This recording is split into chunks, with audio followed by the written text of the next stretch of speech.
The wilderness was a frozen wasteland, silent and unyielding. Snow stretched endlessly in every direction, broken only by the skeletal remains of trees clawing at the gray sky. The wind howled like a mournful song, carrying with it the biting chill of winter. In this unforgiving landscape, survival was not a choice. It was a battle fought in silence. A lone wolf moved through the snow, his breath visible in short, ragged puffs. His ribs pressed against his thin fur, and his steps were slow, deliberate. Hunger gnawed at him, a constant, relentless ache. He paused, his ears twitching at the faintest sound, a rustle beneath the snow. With a sudden burst of energy, he pounced, digging frantically, his claws scraping against the frozen ground. But there was nothing, only emptiness. A low growl escaped his throat, a sound of frustration and despair. The winter had been long and the prey scarce. He was alone, as he had always been. Not far away, in a dense thicket of trees, a mother bear stood guard. Her fur was matted, her eyes heavy with exhaustion. Beside her, a small cub huddled close, shivering against the cold. The bear's breath came in labored bursts, her body weakened by the relentless winter. She had lost much, her other cubs, her strength, her peace. But this one, this last cub, she would protect. She would not let the winter take him too. Her ears perked up as she caught a scent on the wind. Her eyes narrowed, scanning the horizon. There in the distance, she saw him, the wolf. A low growl rumbled in her throat, a warning to stay away. The wolf froze, his yellow eyes locking onto the bear. He could see her strength, even in her weakened state. She was a force to be reckoned with, a mother defending her young. But hunger clouded his judgment, dulling his fear. He bared his teeth, a silent challenge. The bear rose onto her hind legs, her massive frame towering over him. Her growl was deep, a sound that echoed through the stillness. For a moment they stood like that, predator and predator, each weighing the cost of a fight. But neither moved. The risk was too great. With a final snarl, the wolf turned and disappeared into the trees. The bear watched him go, her body tense, her cub pressed close to her side. As night fell, the snow began to fall harder, blanketing the land in a thick, white shroud. The wolf found shelter beneath a rocky overhang, curling into a tight ball to conserve what little warmth he had. The bear and her cub retreated deeper into the thicket, the mother wrapping her body around her young, shielding him from the cold. The wind howled, a mournful sound that seemed to echo the loneliness of the wilderness. The icy silence was deafening, broken only by the soft crunch of snow underfoot and the occasional rustle of branches. In the heart of winter, survival was a battle fought in silence. The wolf and the bear, each alone in their struggle, were bound by the same unyielding force, the will to live.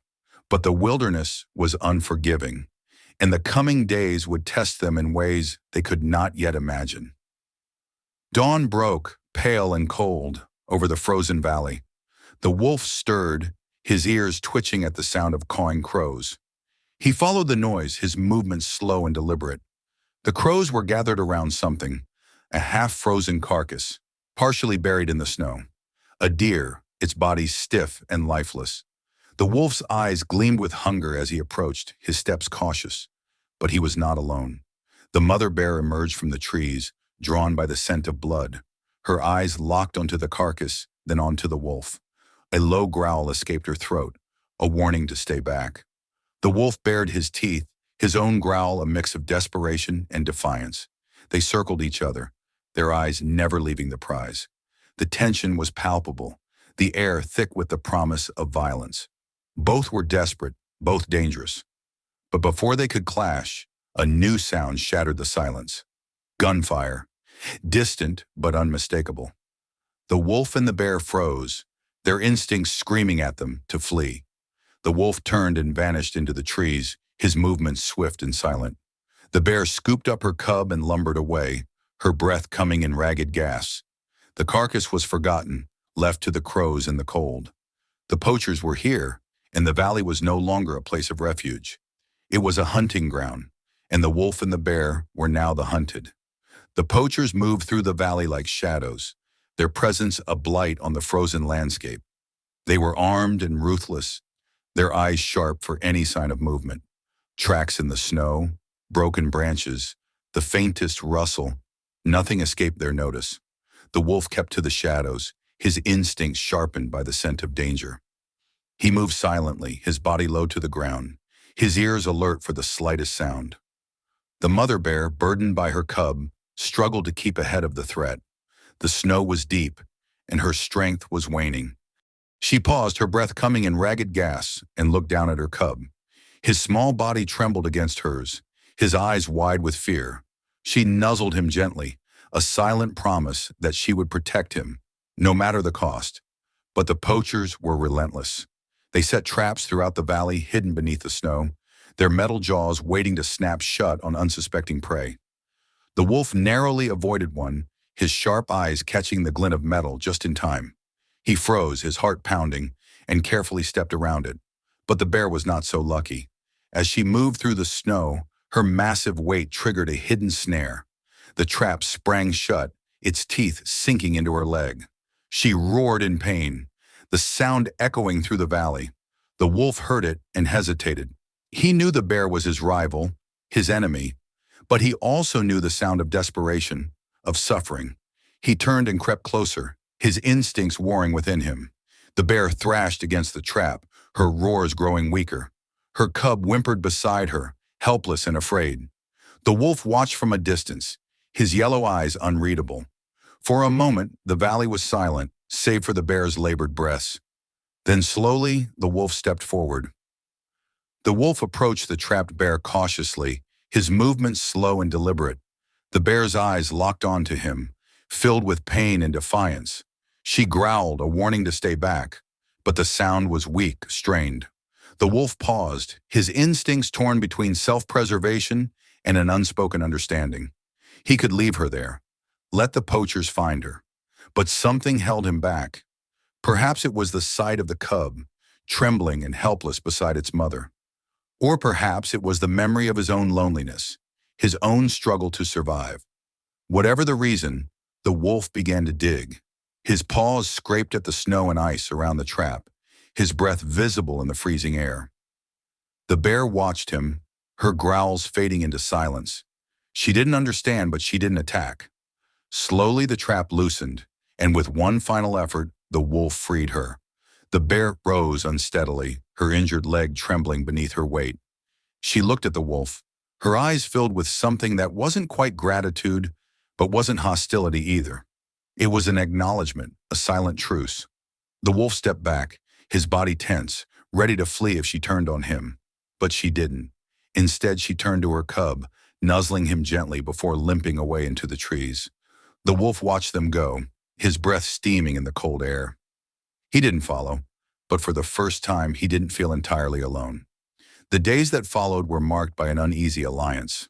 The wolf and the bear kept their distance, but their paths began to cross more frequently. The wolf, driven by hunger, followed the bear at a safe distance, knowing she had a better chance of finding food. The bear, for her part, tolerated his presence. She was weakened by her injury, and the cub was growing weaker by the day. They needed food, and the wolf's sharp senses were an advantage she couldn't ignore. One evening, as the sun dipped below the horizon, they came across a frozen lake. Beneath the ice, fish swam sluggishly, their movements slow in the icy water. The bear lumbered onto the ice, her massive weight cracking the surface.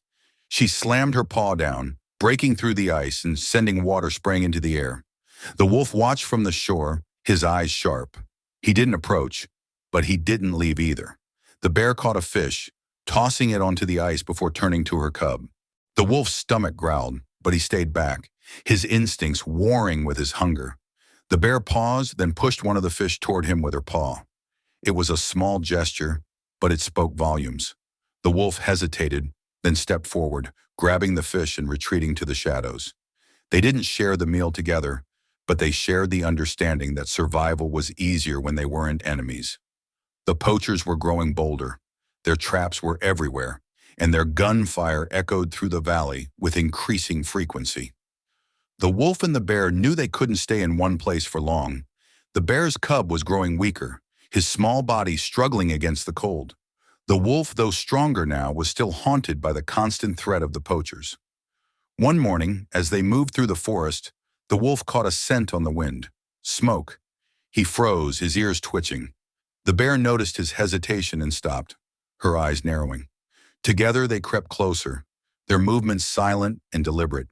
They found the poachers' camp, a small cluster of tents and a fire burning in the center. The men were laughing, their voices loud and careless.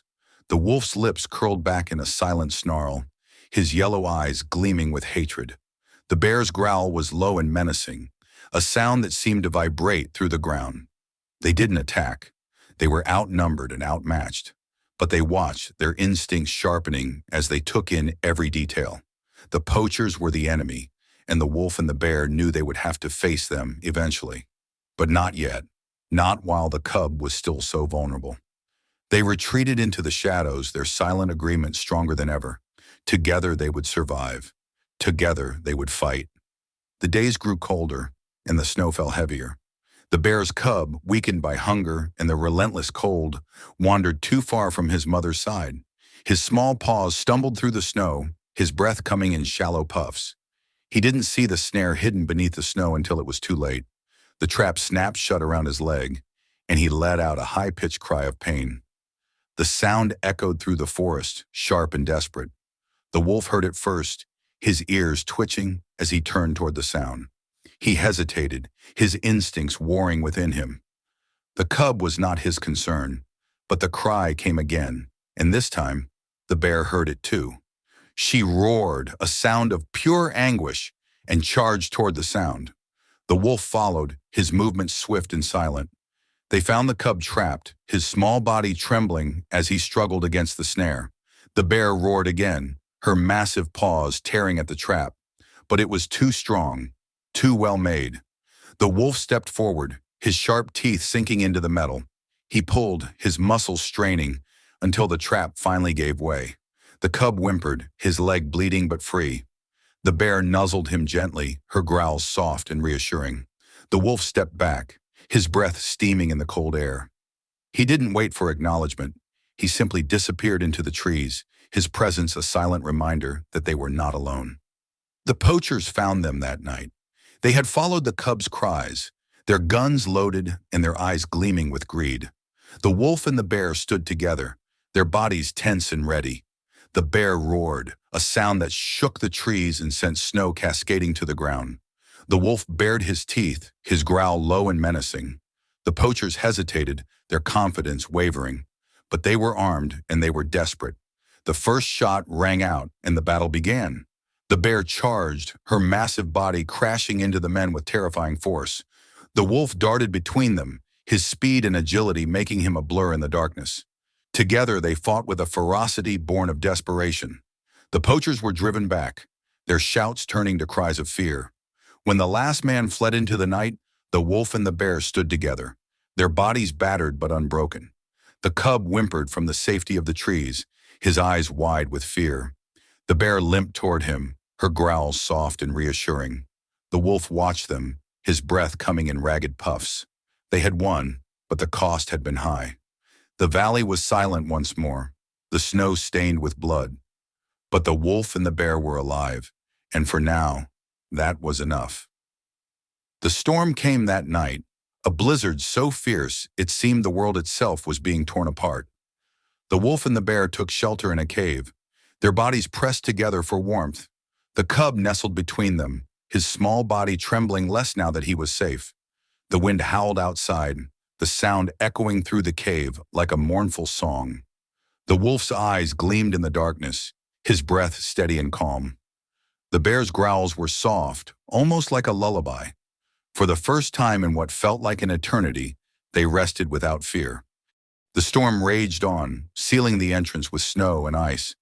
But inside the cave, there was a fragile peace. The wolf and the bear, once enemies, now shared a bond forged in fire and ice. They didn't know what the future held, but for now they were safe, and that was enough. When the storm cleared, the valley was transformed. The snow sparkled in the sunlight, and the air was crisp and clean. The bear and her cub emerged from the cave, their bodies stronger now, their spirits unbroken. The wolf followed, his steps silent and deliberate. They stood together for a moment, the three of them, their breath visible in the cold air. The bear turned to the wolf, her eyes filled with something that wasn't quite gratitude but wasn't hostility either. It was an acknowledgement, a silent thank you. Then she turned and began to walk away, her cub trailing behind her. The wolf watched them go, his yellow eyes unreadable. He didn't follow. He couldn't. But as he turned and vanished into the trees, he carried with him the memory of their bond, a bond forged in the harshest of winters. The valley was silent once more, but it was a different kind of silence. It was the silence of survival, of resilience, of hope. And somewhere in the distance, the wolf's howl echoed through the trees, a sound that carried with it the promise of a new beginning.